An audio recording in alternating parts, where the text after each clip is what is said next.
الحمد لله رب العالمين والصلاة والسلام على سيد الأنبياء والمرسلين وعلى آله وأصحابه أجمعين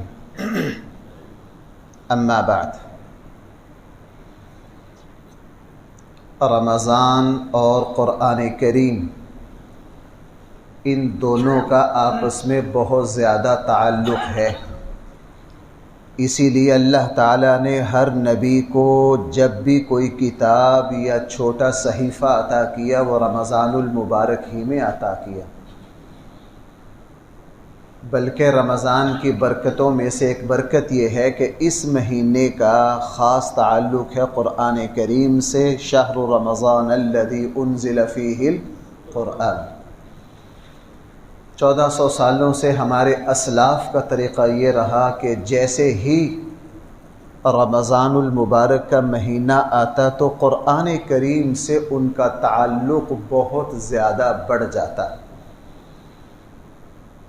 اسی لیے ہمارا یہ معمول ہے کہ فجر کے بعد رات کو جو حصہ قرآن کا تلاوت کیا جاتا ہے اس کا خلاصہ صبح کو بیان کیا جاتا ہے۔ اگر یہ 28-29 دن ایک مسلمان اس خلاصے کو سن لے تو قرآن کریم کی کافی ساری بنیادی باتیں اس کے سامنے آ جاتی۔ اللہ تعالی ہم سب کو عمل کی توفیق عطا فرمائے۔ بس ذرا یہ ذہن میں رکھیے کہ ایک پارے سوا پارے کے خلاصے کے لیے کم سے کم 1 گھنٹہ درکار ہوتا ہے، اور 1 گھنٹہ اس وقت دینا سب کے لیے مشکل ہوتا ہے، چونکہ رات کو نماز تراویح ہے، صبح کی سحری ہے، جلدی اٹھے ہوتے ہیں، تو اس لیے یہ مختصر سا خلاصہ ہے۔ اس کو خلاصے کا خلاصہ کہہ لیجئے، خلاصے کا خلاصہ کہہ لیجئے۔ اللہ تعالی ہم سب کو عمل کی توفیق عطا فرمائے۔ قرآن کریم کی تلاوت سے پہلے قرآن کا حکم ہے کہ فَإِذَا قَرَأْتَ الْقُرْآنَ فَاسْتَعِذْ بِاللَّهِ۔ جب آپ قرآن کی تلاوت شروع کریں تو اعوذ باللہ من الشیطان الرجیم پڑھ لیجئے۔ کیوں؟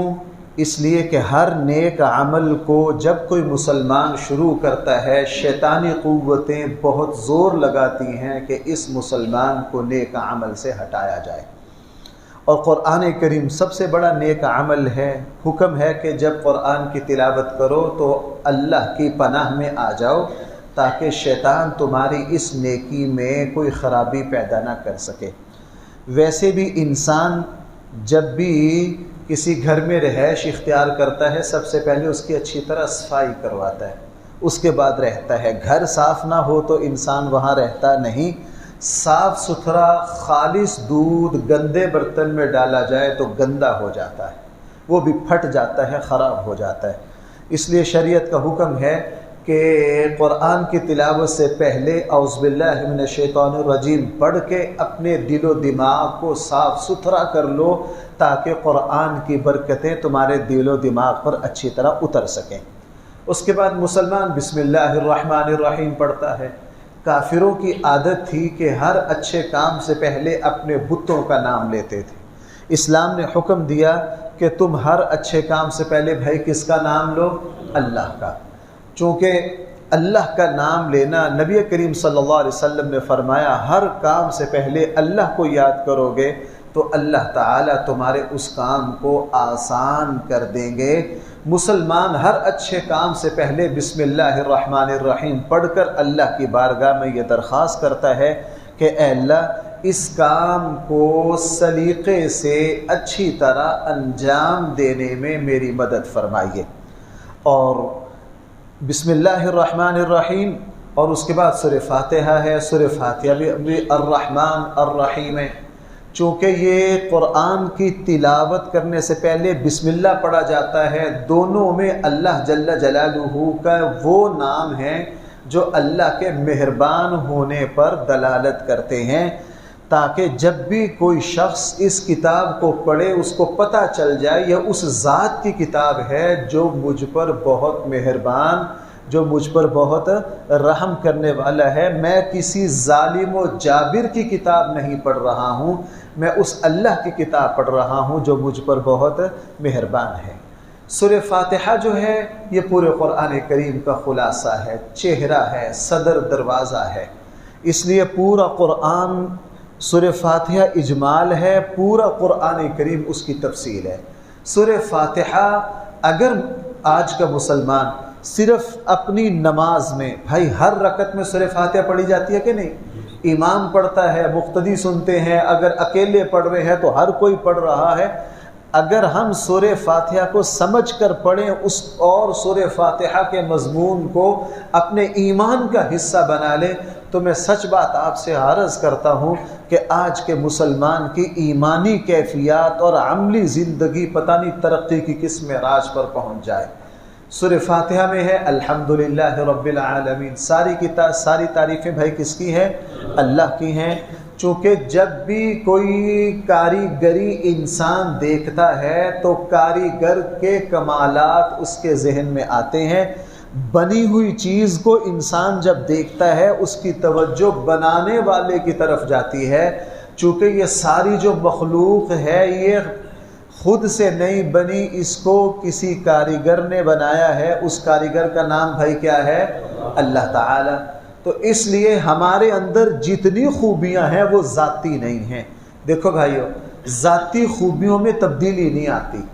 بھائی ذاتی خوبیوں میں تبدیلی، جو خوبی اب ہے اب نہیں وہ ذاتی نہیں ہو سکتی۔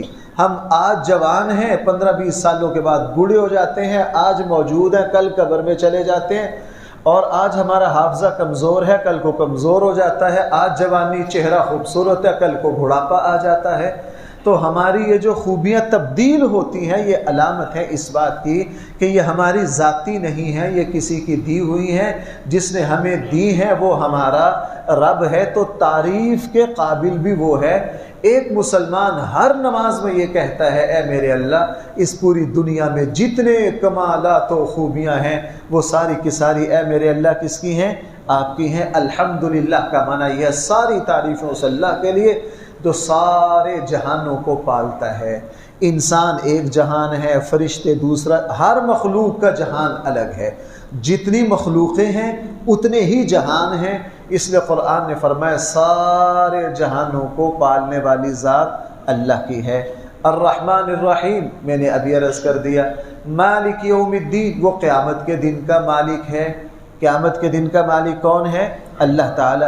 ویسے تو آج بھی ہر چیز کے خالق و مالک اللہ تعالی ہے، لیکن دنیا میں جھوٹے مدعی موجود ہیں، 2 نمبر موجود ہیں، فرعون جیسے، جو یہ کہتے ہیں ہم خدا ہیں، اس ساری اس کے مالک ہم ہیں۔ لیکن قیامت کا دن تو ایسا دبدبے کا دن ہوگا کہ کوئی جھوٹا دعویٰ کرنے والا بھی موجود نہیں ہوگا کہ میں بھی کسی چیز کا۔ قیامت والے دن تو کافر بھی پکار اٹھیں گے کہ آج ہم کسی چیز کے مالک نہیں ہیں۔ تو یہ سبق مسلمان کو قرآن نے دنیا میں دے دیا۔ بھائی میرے اور آپ کے پاس، ساری مخلوق کے پاس جو کچھ ہے یہ کس کا ہے؟ یہ اللہ کا ہے۔ مومن کو زیب نہیں دیتا یہ میرا مال ہے، یہ میری چیز ہے، یہ میری جائیداد ہے۔ مومن کو یہ زیب نہیں دیتا۔ ہمارے آقا صلی اللہ علیہ وسلم نے جب اس بات کو بیان فرمایا نا کہ میں سارے نبیوں کا سردار ہوں، ساتھ ساتھ یہ بھی فرمایا کہ میں اس پر کوئی فخر نہیں کرتا، یہ جملہ ارشاد فرما کے مجھے اور آپ کو یہ سبق دے دیا کہ اے میرے امتیوں، جب مجھے ختم نبوت کس کی عطا ہے؟ اللہ کی عطا ہے، تو تم دنیا کے چند ٹکوں پر یہ دعویٰ کیسے کر سکتے ہو کہ یہ میرا مال ہے، یہ میری جائیداد ہے، یہ میری گاڑی ہے، یہ میرا مکان ہے؟ مالک یوم الدین، مسلمان یہ کہتا ہے ساری کی ساری ملکیتیں کس کی ہیں؟ ایاک نعبد، ہم اللہ ہی کی بندگی کرتے ہیں۔ مسلمان غیر اللہ کی بندگی کا سوچ بھی نہیں سکتا۔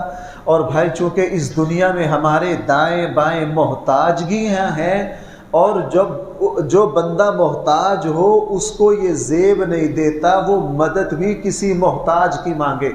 بھائی سڑک پار کرنی ہو، ایک بندہ اندھا ہو تو وہ کسی اندھے کو آواز دے کہ مجھے سڑک پار کر دیں، یہ اس کو زیب دیتا ہے؟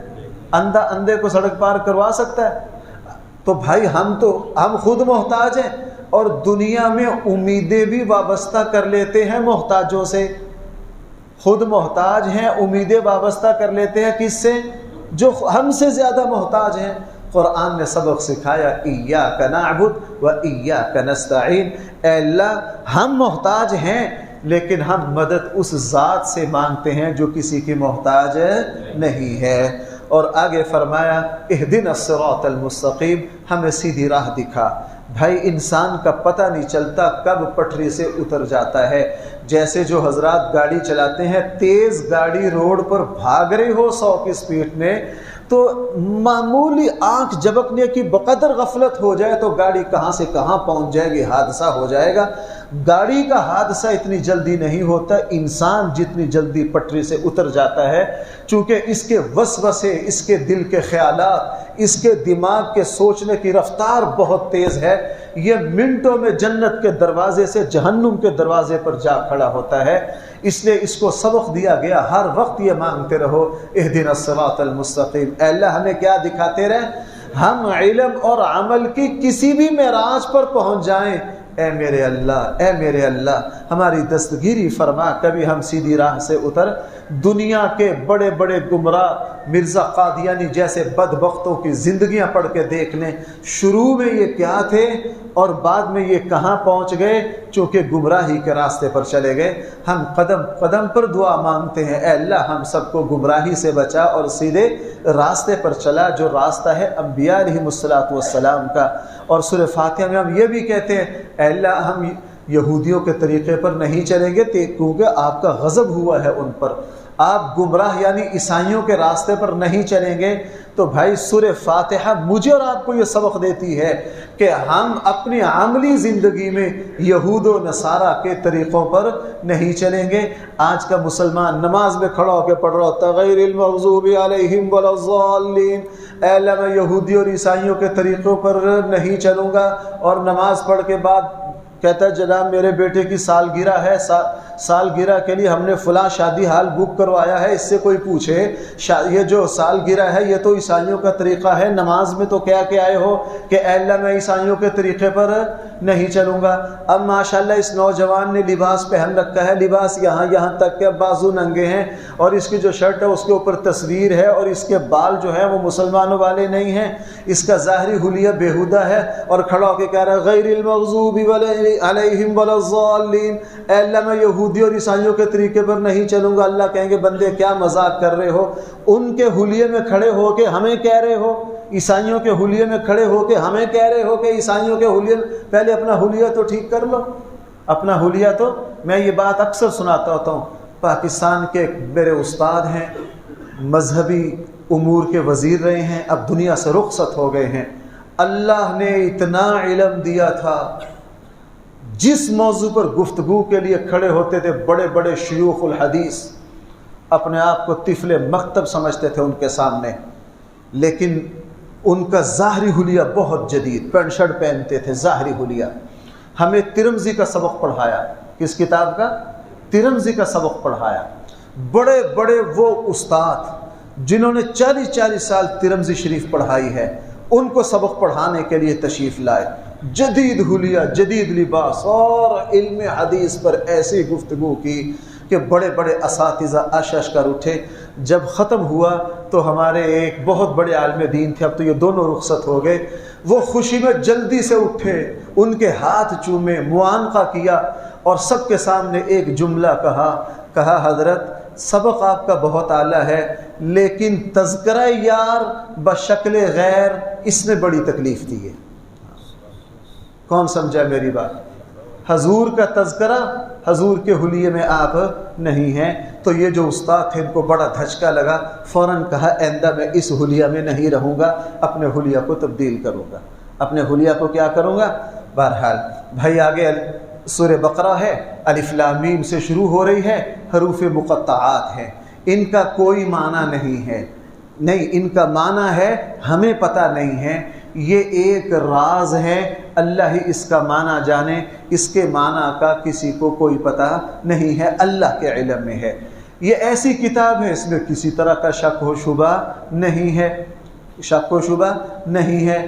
لیکن دوسری قومیں ان کی ساری کتابوں، ان کو ایک ایک صفحے پر شک ہے، وہ پھر بھی اپنے کتابوں کو سینے سے لگائے پھرتے ہیں۔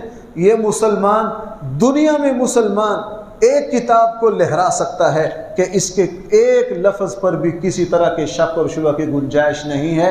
تو بھائیو، مجھے اور آپ کو اللہ نے ایسی عظیم کتاب دی ہے اور ہمیں وہ پڑھنی نہ آتی ہو، اس کا ترجمہ نہ آتا ہو، اس لیے میرے اور آپ کے لیے فخر کی بات ہے ہمارے پاس ایسی کتاب ہے جس میں کسی طرح کے شک و شبہ کی کوئی گنجائش نہیں ہے۔ قرآن کریم نے شروع میں 3 گروہوں کا ذکر کیا ہے، ایمان والوں کا، کافروں کا، منافقوں کا۔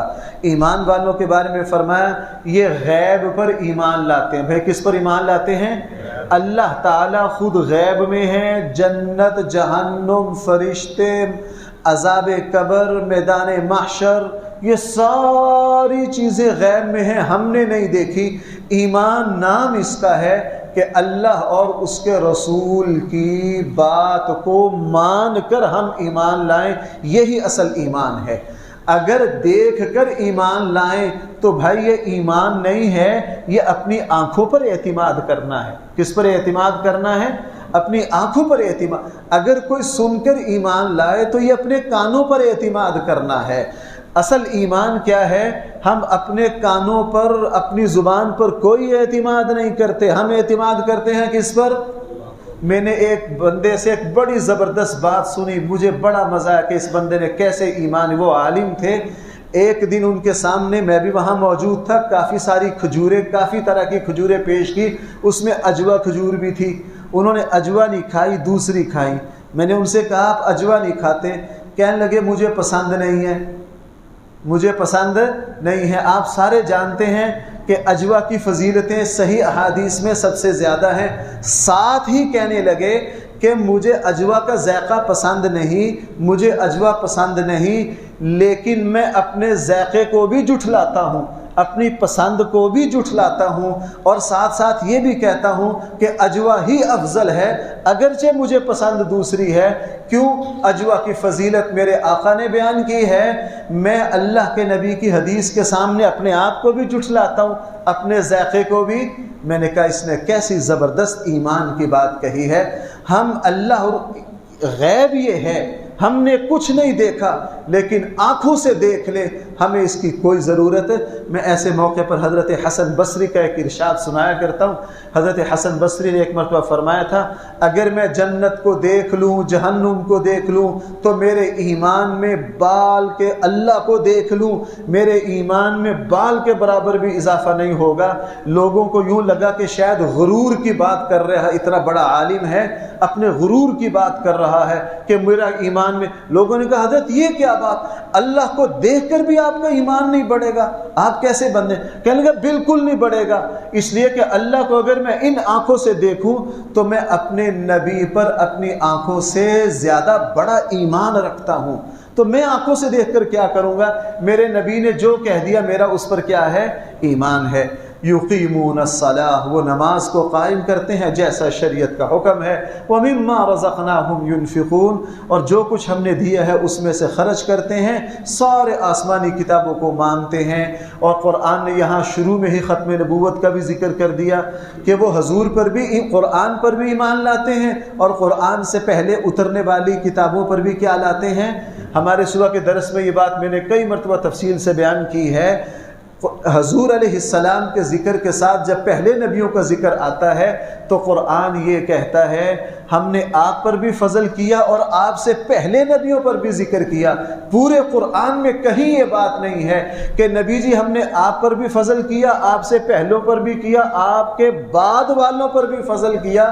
اللہ کے نبی کے بعد کسی نبی کا ذکر پورے قرآن میں، چونکہ حضور کے بعد کوئی اور نبی آ نہیں سکتا، جو بھی آئے گا وہ کذاب و دجال و ملعون ہوگا۔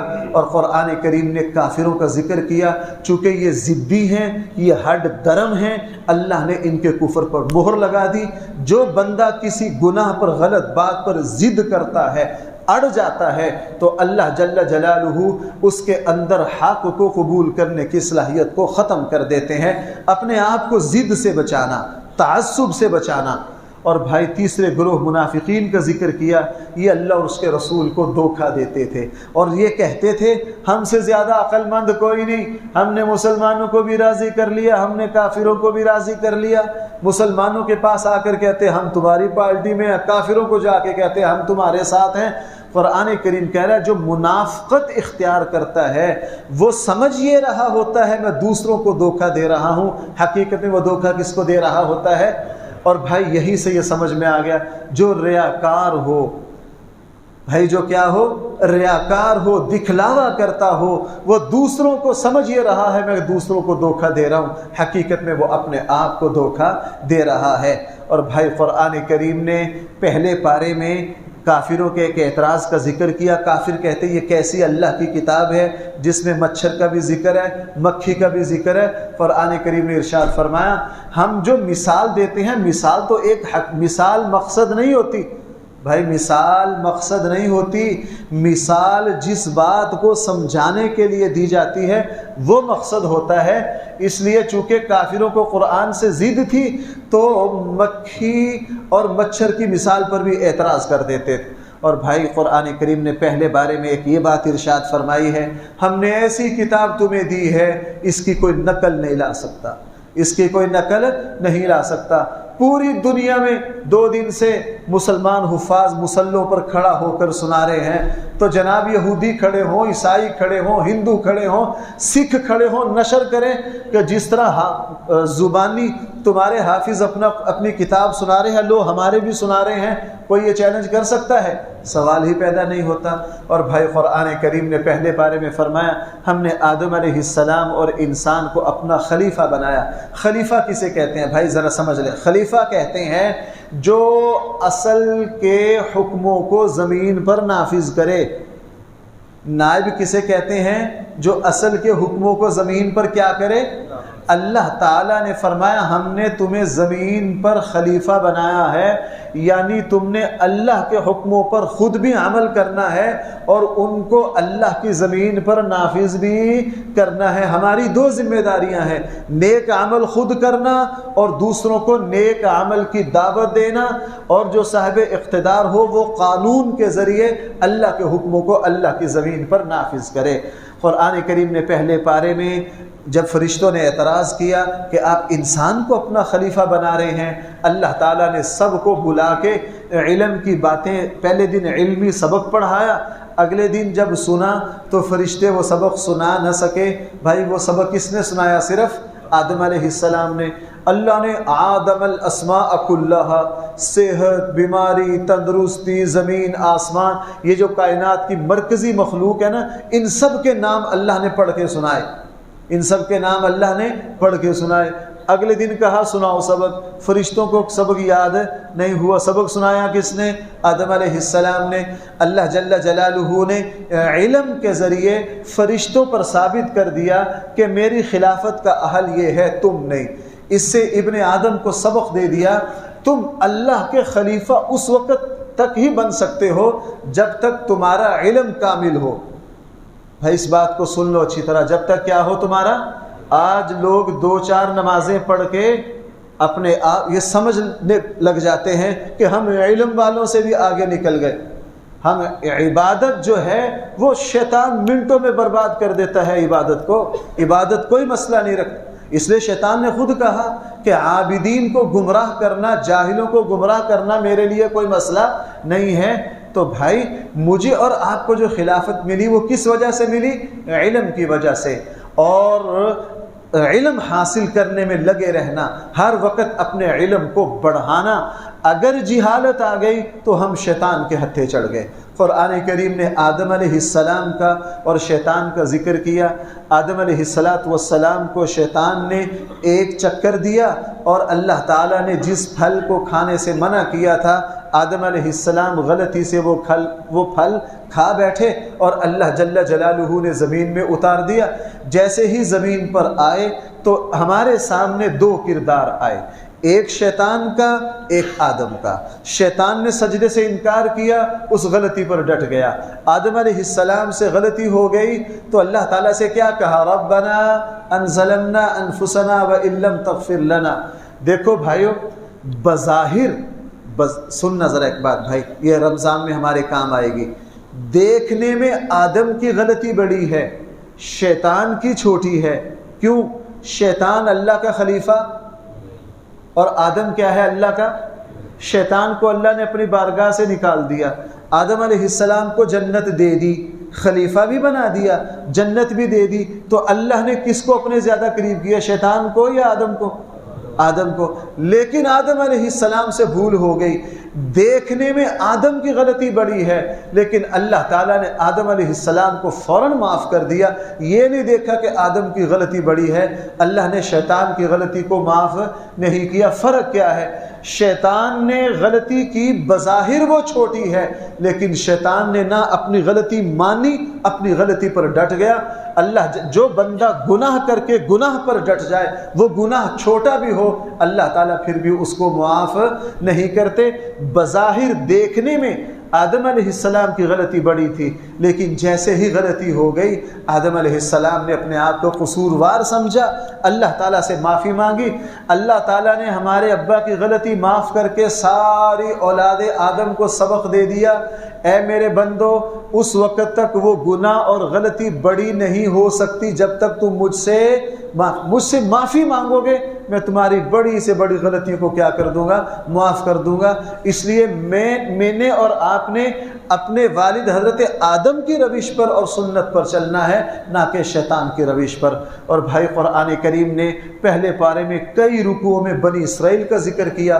اللہ نے بنی اسرائیل کو دینی دنیاوی نعمتوں سے نوازا تھا، نبوت دی، آسمانی کتابیں دی، ان کے دشمن فرعون جیسوں کو تباہ و برباد کیا، اللہ نے اتنے انعامات کیے، لیکن یہ ناشکرے اور ناقدرے نکلے، جس کی وجہ سے اللہ جل جلالہ فرمانا تم ذلیل و رسوا ہو جاؤ گے۔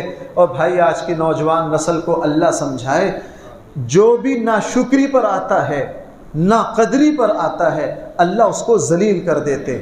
بھائی میں کیا بات عرض کر رہا ہوں، بنی اسرائیل نے ناشکری کی، اللہ کی نعمتوں کی ناقدری کی، تو بھائی دنیا میں ذلیل ہوئے کہ نہیں؟ یہی سبق میرے اور آپ کے لیے ہے۔ ہماری نوجوان نسل کو اللہ تعالیٰ نے ماں باپ کی شکل میں، اساتذہ کی شکل میں، والد کے کاروبار کی شکل میں بڑی نعمتیں دے رکھی ہیں، لیکن ناشکری کرتے ہیں، ناقدری کرتے ہیں۔ اس کا نتیجہ کیا ہوتا ہے؟ اللہ جل جلالہ پھر ماں باپ کی دولت بھی چھین لیتے ہیں، اور اللہ نے جو انعامات کیے ہوتے ہیں اللہ وہ بھی۔ اس لیے مسلمان کبھی بھی ناشکرا نہیں ہو سکتا، مسلمان بھائی کبھی بھی ناشکرا نہیں۔ جس بندے کو دیکھو کہ اس کی زبان پر ناشکری اور ناقدری آ گئی ہے، میں سچ بات آپ سے عرض کروں، اگر وہ پوری دنیا کا بادشاہ بھی ہے، قسم کھا کر کہو کہ یہ ذلیل و رسوا ہوگا۔ یہ کیا ہوگا؟ ذلیل۔ اگر کسی کو دیکھو کہ وہ فقیر ہے، ریڑھی لگاتا ہے، لیکن اس کی زبان پر شکر گزاری ہے، سمجھ لیجئے کہ اس پر اللہ کا فضل ہے۔ اور بھائی قرآن کریم نے وہ گائے والوں کا ذکر کیا۔ بنی اسرائیل میں ایک بندہ قتل ہو گیا، حضرت موسیٰ کے پاس آئے کہ جی اس کا قاتل کیسے پکڑے؟ حکم دیا کہ گائے کو ذبح کرو اور مقتول کے ساتھ لگاؤ، وہ بول پڑے گا۔ الٹے سیدھے سوال کرتے رہے، اللہ تعالیٰ کی طرف سے مشکل مشکل مشکل مشکل آتی گئی، تو قرآن نے یہ واقعہ ہمارے سامنے رکھا کہ ایمان والوں فضول سوال نہ کیا کرو، فضول سوال نہ کیا کرو۔ بعض لوگ دین میں کیڑے مکوڑے نکالتے ہیں بڑی گہرائی میں، سائنسی نقطہ نظر سے، جی مجھے اس کا لاجک نہیں سمجھ، پتہ نہیں یہ لاجک کیا بلا ہے، بڑا منہ بگاڑ کے کہیں گے جی یہ ظہر اور عصر میں قرات ایسا کرتے ہیں، مغرب اور عشاء اور فجر میں، مجھے اس کی لاجک نہیں سمجھ آتی۔ بھاڑ میں جائے تمہارے، سیدھی سیدھی بات ہے، اللہ کے نبی نے ظہر اور عصر کی نماز کیا پڑھی ہے؟ بھائی یہ سمجھنا مشکل ہے۔ اور فجر اور مغرب اور عشاء کی نماز میں قرات اللہ کے نبی نے کس طرح کی ہے؟ بس اللہ کے نبی نے ایسے کی ہے، اللہ کے نبی نے جیسے کیا ہم بھی ویسے ہی کریں گے۔ تو بنی اسرائیل جو تھے وہ بات کی کھال اتارتے تھے، اپنے وسوسے کی وجہ سے اللہ تعالیٰ کی طرف سے ان پر سختی آ گئی۔ بھائی اللہ اور اس کے رسول کی طرف سے جیسا حکم ملے، اللہ اور اس کے رسول کی طرف سے، مجھے ایک مہینہ پہلے ایک نوجوان نے پکڑ لیا، جی آپ دو خطبوں کے درمیان کیوں بیٹھتے ہیں؟ کیا میں نے کہا جی اللہ کے نبی بیٹھتے تھے۔ کہنے لگے نہیں جی اس کی کوئی وجہ بھی ہونی چاہیے۔ میں نے کہا اللہ اور اس کے رسول بیٹھتے تھے۔ کہنے نہیں جی اس کی کوئی وجہ بھی سمجھ میں آئے۔ میں نے کہا اللہ اور اس کے رسول بیٹھتے تھے۔ بھائی میں نے صحیح کہا کہ غلط کہا؟ سمجھ آئے نہ آئے، ہم ابھی تو میں نے یؤمنون بالغیب، ہم ایمان کس پر لاتے؟ سود سے پیسہ بڑھتا ہے، پوری دنیا کیلکولیٹر ریاضی کے کلیے کے تحت بتائے کہ تم نے کروڑ جمع کیا تھا، اب تمہارا 1.25 کروڑ ہو گیا ہے، ہمارا کیلکولیٹر بھی کیا کہہ رہا ہے 1.25 کروڑ ہو گیا ہے، لیکن نبی کریم صلی اللہ علیہ وسلم اور اللہ کیا کہہ رہے ہیں؟ یہ پیسہ اگرچہ پوری دنیا کی ریاضی میرا سر کھا جائے کہ سود سے پیسہ بڑھ گیا ہے، میں ماننے کے لیے تیار نہیں ہوں، مسلمان ماننے کے لیے تیار نہیں ہے، چونکہ اللہ اور اس کے رسول نے جو بات فرمائی ہے وہ صحیح ہے۔ تو قرآن نے منع کیا کہ فضول سوال نہ کیا کرو۔ اور بھائی قرآن کریم نے یہودیوں کی دل کی سختی کا ذکر کیا کہ ان کے دل سخت ہیں۔ دل کی سختی کیا ہے؟ انسان کو اللہ کے سامنے رونا نہ آئے، دعا مانگنے کو جی نہ چاہے، مظلوم کو دیکھ کر آدمی کا دل نہ دکھے، کسی کی تکلیف کو دیکھ کر یہ خوش ہو، کسی کی تکلیف کو دیکھ کر یہ خوش ہو، سمجھ لیجئے کہ اس کا دل سخت ہو گیا ہے۔ ایک صحابی نے نبی کریم صلی اللہ علیہ وسلم سے آ کے درخواست کی، اللہ کے نبی میرا دل سخت ہو گیا ہے۔ اللہ کے نبی نے فرمایا کہ تم قبرستان زیادہ جایا کرو، میت کو جب غسل دیا کرے وہاں کھڑے ہوا کرو، غرباء کے ساتھ بیٹھا کرو۔ کس کے ساتھ بیٹھا کرو؟ غرباء کے ساتھ بیٹھا کرو۔ کبھی دل سخت ہو بھائی دعا لمبی مانگو، اللہ کے سامنے آنسو بہاؤ، کمزور کے پاس بیٹھو، قبرستان کا چکر لگاؤ، ہسپتال کا چکر لگاؤ، قبرستان میں چلے جاؤ اور کسی میت کو غسل دو، کفن دفن میں شریک ہو جاؤ، انشاءاللہ جو دل کی سختی ہے وہ ساری نکل جائے گی۔ قرآن کریم نے ایک بات کہی، حضرت ابراہیم علیہ السلام کا ذکر کیا۔ ابراہیم علیہ السلام بھائی خلیل اللہ ہے یا نہیں؟ اللہ کے ایسے محبوب ہیں، تمام شریعت اللہ نے یہ ایک وعدہ کسی نبی سے نہیں کیا۔ بھائی ذرا سننا میری بات، ایک وعدہ اللہ نے کسی نبی سے نہیں کیا، حضور علیہ السلام سے بھی نہیں کیا کہ آپ کے بعد ہر جگہ آپ کا تذکرہ اچھا ہوگا۔ یہ وعدہ اللہ نے ابراہیم علیہ السلام کے ساتھ کہ ابراہیم تیرے بعد دنیا میں جو بھی آئے گا وہ کیا کرے گا تیری۔ اس لیے یہودی بھی حضرت ابراہیم کو بڑا مانتے ہیں، عیسائی بھی مانتے ہیں، مسلمان بھی مانتے ہیں، اور خود کلیم اللہ ہیں اور بیٹا کیا ہے؟ ذبیح اللہ، اللہ کے نام پر ذبح ہوئے۔ عظیم الشان پیغمبر بیت اللہ تعمیر کر رہے ہیں، تعمیر کر کے کیا کہہ رہے ہیں؟ اے اللہ ہم نے بڑا مارکہ مار لیا ہے، ہم نے بڑا کارنامہ انجام دے دیا ہے، پوری دنیا میں ہمارے بینر لگا دیجئے، پوری دنیا کو بتا دیجئے کہ ہم نے بیت اللہ کس طرح تعمیر کیا ہے۔ ایسی کوئی بات قرآن میں ہے؟ بیت اللہ تعمیر کرنے کے بعد عظیم الشان پیغمبر کیا کہہ رہے ہیں؟ ربنا تقبل منا، اے اللہ ہماری اس کاوش کو قبول کر لے، ہماری اس کاوش کو کیا کر لے۔ جو بندہ جتنا بڑا ہوتا ہے، جو بندہ وہ نیکی کر کے اتنا ہی کیا درخواست کرتا ہے؟ اے اللہ اس کو قبول کر لیجئے۔ ابراہیم علیہ السلام کا واقعہ مجھے اور آپ کو یہ سبق دے رہا ہے۔